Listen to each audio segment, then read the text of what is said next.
Sekar Gadung Indonesia.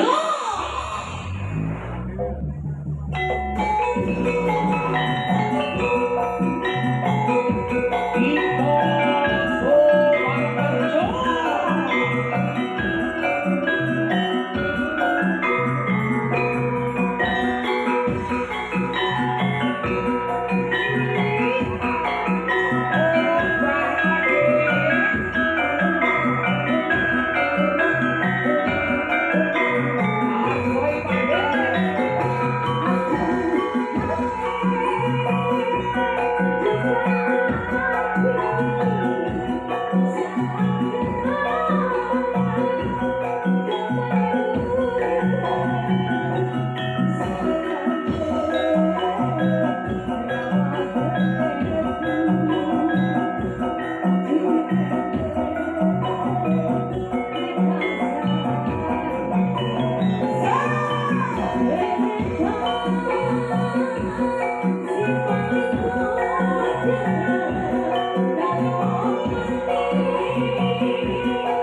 anakku nduk wong ayu no.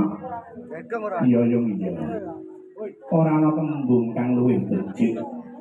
Tembung kang luwih utama kejaba mung ngucap syukur ngarsaning Gusti kang ngakarya jagat kang maha suci, kang maha welas, uga kang maha asih ya. Iya yung iya.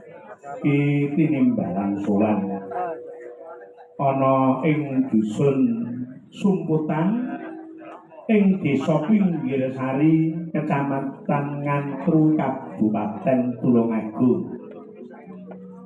Dalam rangka nderek dawuh saka panjenengane Ibu Sukarni, Bapak Sukarni, Ibu Suhartin ingkang kapinujon netepi darmaning asepuh.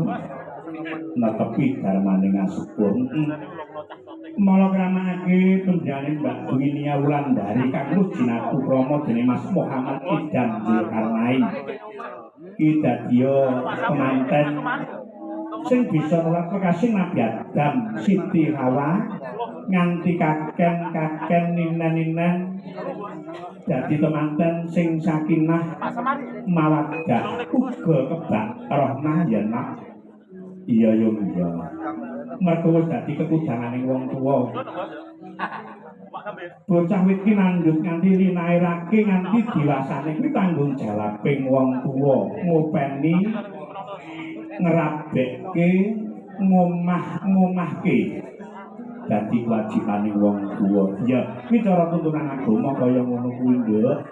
Ning sawise wineng kowe kakung kang tegese Mbak Dwi Nia Wulandari mungkasi keprawanane Mas Muhammad Idam Zulkarnain mungkasi jejakane kuwi lepas saka wong tuwa wis duweni tanggung jawab sarana pribadi. Lah kewajibaning wong lanang dadi saka guruning keluarga nyukupi kebutuhaning keluarga lahir terus sing batin. Mula wong jenenge rabi aja pisan-pisan rabi yen rong bisa nyembadani lahir lan batine. Kok ngono? Mergo wong wadon kuwi namung cukup dicukupi lahir. Lahire kecukupan. Nek nganti batine ora dicukupi akeh wong wadon sing mlumpat kawat golek kenikmatan ana njaba. Kuwi kudu bener diantisipasi ya. Iki ndadekke teko tuwa. Mergo jroning Qabil Tunika KH sawise Mbak Dwi Wilengkuing kakung lumantar agama kang wis sah cara syariating agama kuwi duweni tanggung jawab penuh nggone nyukupi kebutuhan kulawarga. Nah, sebaliknya sebagai istri lho kuwi kudu bekti karo wong lanang dadi temanten dadi wong wadon sing salehah. Lire bangun turut karo wong lanang, bekti karo wong lanang, leladi lahir batin nyang wong lanang sarana ikhlas tandas lahir kusing batin.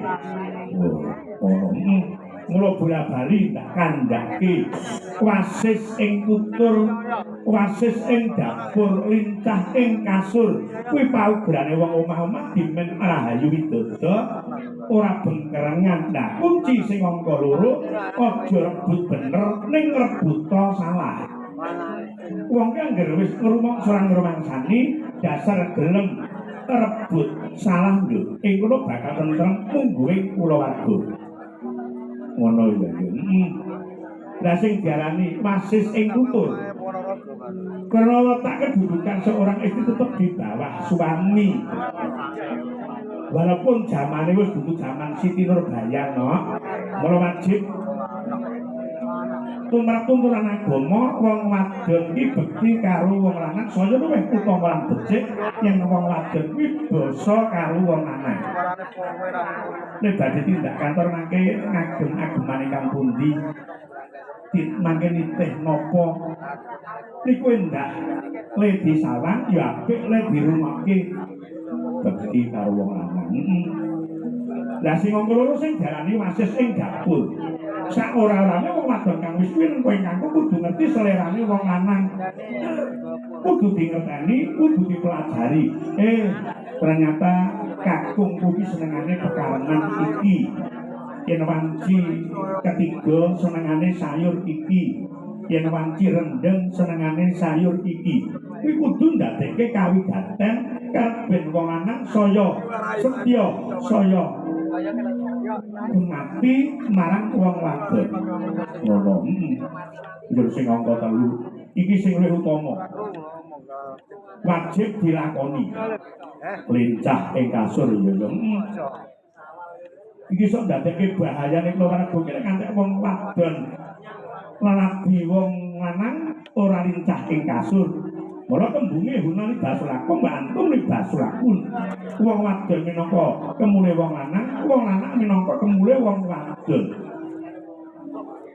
Digunakake sak wanci-wanci ora kena selak ora kena ngampe. Ngono.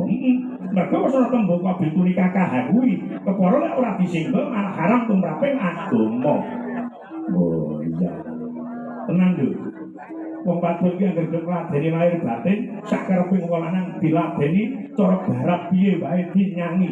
Kuwi nek cara carane wong lanang nyimpen dhuwit disempet-sempetke nggih wong kenakalan ki nek. Beda nek karo wong wadon. Kuwi wong wadon yang wong lanang wis sengal-sengil, pasuryane betutut, disawang wis ora nyenengke. Lek dilelewo, lek turun nyingkur. Kuwi wong lanang budidaya golek dhuwit uang kenakalan nggo golek kenikmatan liya. Ngono. Ngono wong lanang iki jebar jangkae kok wong wedok radene ra tenan alah, golek dhuwit liyane tumbas. Ya, ngono ya. Nah, ini perlu untuk menjadikan pengertian kawigaten mungkin wong wadon ben dadi keluarga sing bener-bener bahagia lahir lan batin. Saya pun jenengane Bapak Sukarni balasan Ibu Suhartin iki jebul ya sing warga utawa santri saka bendane Abu bendane Abah Amu Sidik Amanah sing saka pesantren Al Badru Alainah ya panjenengane ya santrine Abah Amu ya yo. Mula ning endi wae panjenengan iki Abah tindak Bapak Sukarni ya kepareng ndereki awake dhewe iki rada blonjong ya rada blonjong mergo kakean penggawean. Sing penting awake dhewe tetap semangat nggone makarya. Mergo kunci utama kesuksesan adalah kita harus semangat apapun keadaannya, apapun yang terjadi, kunci kita tetap semangat. Ya, kaya ngono. Dipujekke sing penting temantene rabi pisan iki dicundhukke karo debok iki nganggo debok dedang depok. Surasane ben kapok le rabi cukup sepisan selawase. Amin. Allahumma amin. Ya, yang apa ngaturke rerenggane gending diaturke kemanten sak loron go kang mangku ganti Bapak Sukarni dalasan para sepuh pini sepuh kang nunggoni giring donga tirakatan meleang nggone nyuwun marang pangeran supaya mantene bener-bener dadi manten sing bahagia lahir lan batin. Ya, kaya ngono. Uga ngaturke pambagya sugeng rawuh menika pun bapak-bapak dosen saking ITS Surabaya keparang rawuh benjing badhe tindak dhateng gubuk kula niki dilengke mirsani wonten mriki. Nggih nyuduhake kathah Bapak dosen Bapak Setyo dalasan para kadang dosen kang keparang rawuh nggih namung ngaten menika kesagetan kula nggih. Monggo niki kula rantamke iku jaba kanggo temanten ugi kangge Bapak dosen kang keparang rawuh. Nduk, Sulis ngadeka cahayu kaya apa sepatu ana? Yo, sepatu Mbak Sulis ben jumeneng dados yo.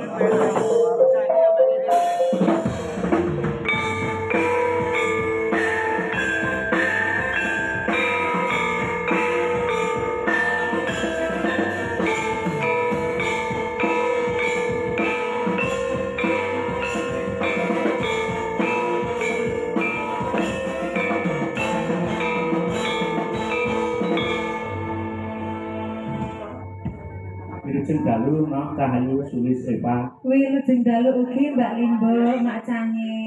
Iki dijaga kesehatannya hawane ekstrim ndak penak ndak metu akeh sing terus serang batuk. Ngati-ati ledahar. Niki pun hati-hati niki sidane pun koyokan niki Pak. Nah, aja dilunake lek mangan goreng-gorengan. Tapi yang hati-hati sing adem-adem disirik. Niki sampun kula sirik gorengan kalih lanangan Pak.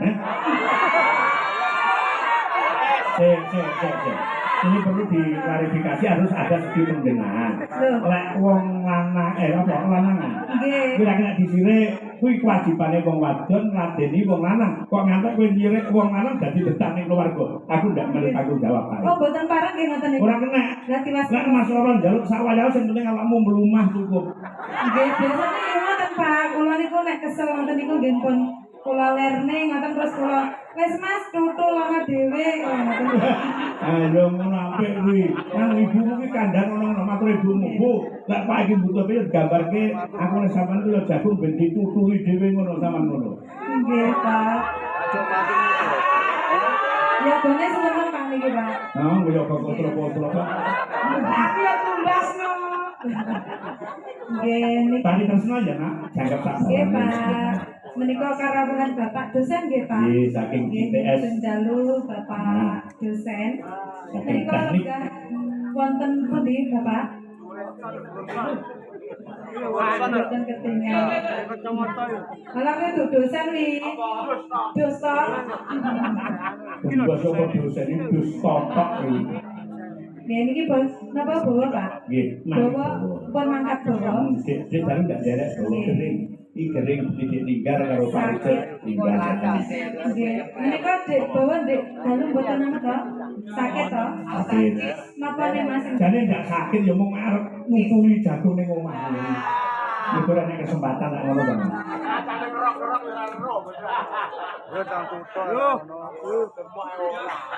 Sakniki nggih, Pak. Apa saiki kelon sik terus muni sesuk. Ampun, Pak, ampun. Mbak Tati itu tahu. Nggih, sedeng rawuh Mbakku. Ya ampun cantiknya. Tambah Sik ngomong gemoy. itu tak garap iku. Nggih. Ajeng jeneng garap. Tak garap. Napa ngatasi lek kalau Nah, tak tutuli iku ya. tali tresna jerene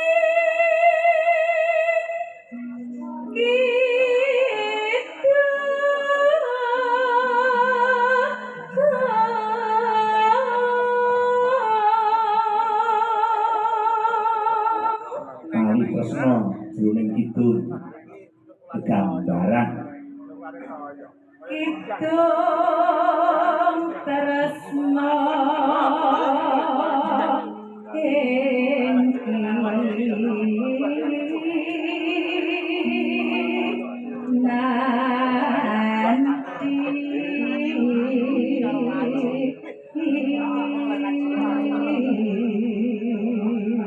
bagus.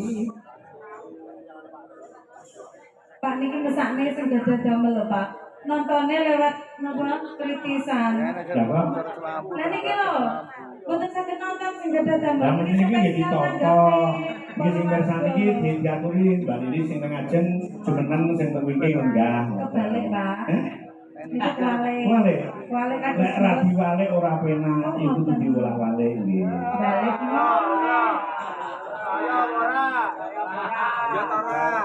Wis malah ra diwale kowe nesu apa ora? Boten. Wong kula seneng nang ngisor. Perlu dicelukke Pak Purnomo lek ngono.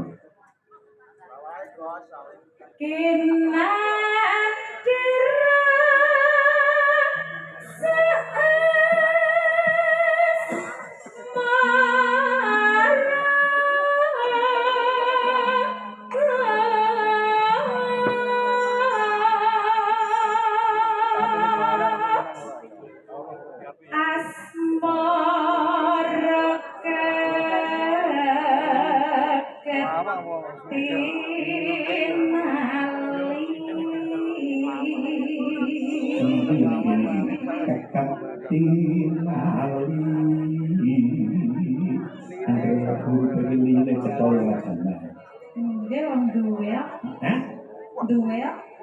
Duwe. Sing duwe apa mung awakmu tok? Sakmene iki kabeh iki ya duwe. Lah nggih.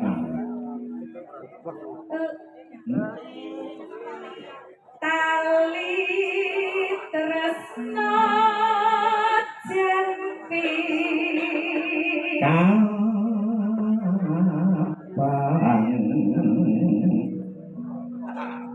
Kapang gisi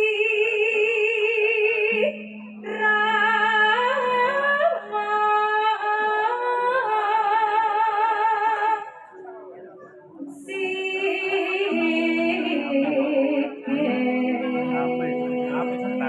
ning aku ora patek percaya kok kapang terus bungah mek kepanggih karo wong bagus iki ora patek percaya.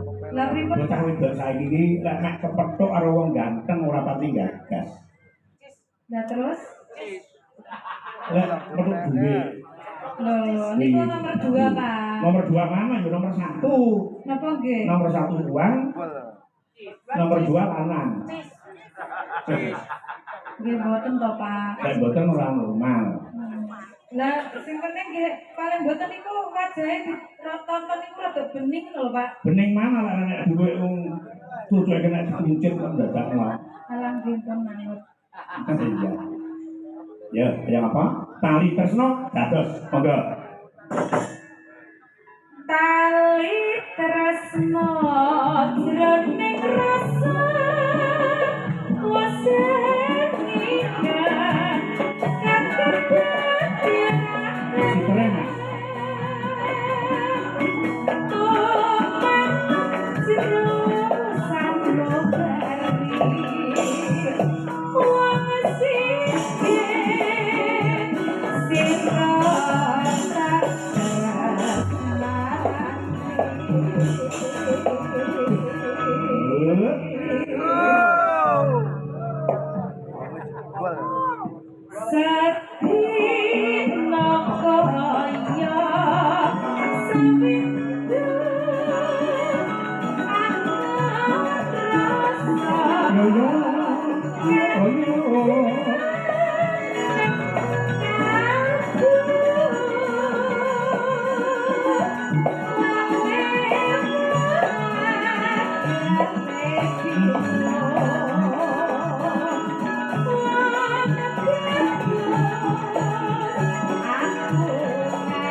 Kacu kuning ya nak wong ayu. Jadi ben rata ben kebuman ya. Melaku ngetan balik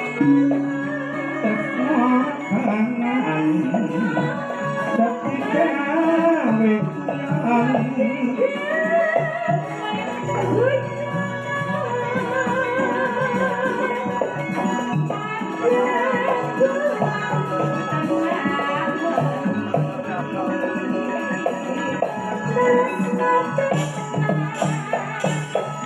yo sampai nak kopi bodoh nak ulis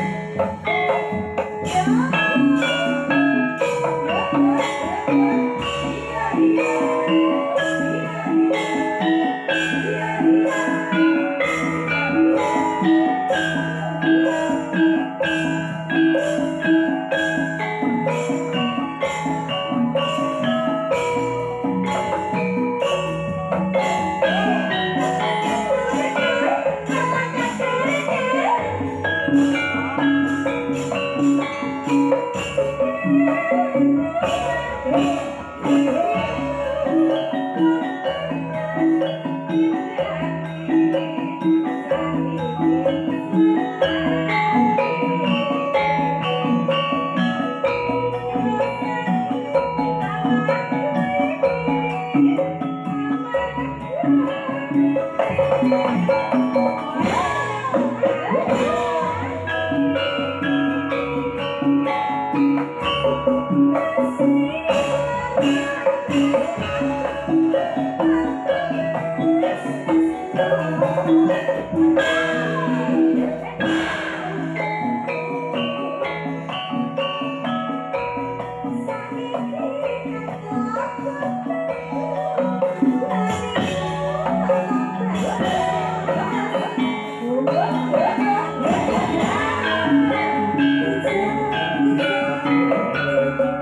bocah-bocah ini sosok itu yang untuk diri. Nek diperintah bebu, nek diperintah cewek. Sabar Pak, sabar. Sabar. Persabaran itu kemudian. Ojo kok Pak, enggak boleh begitu. Penak baris neulo Pak, kali baris. Ya mami sedina niki ya ketok apik. Terus esuk ya balik meneh. Mas Agus, kendangannya aja lali. Ala katur-tur, ala katir-tir, ya Mas. Ala kincir-cir. Oh, ayo.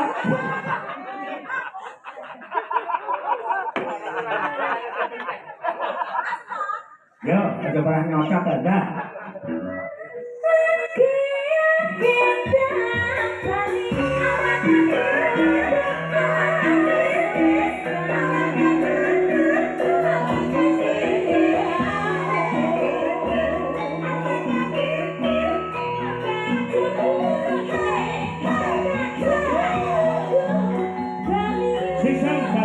Mas.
Sembah nuwun menika tembang sampun katur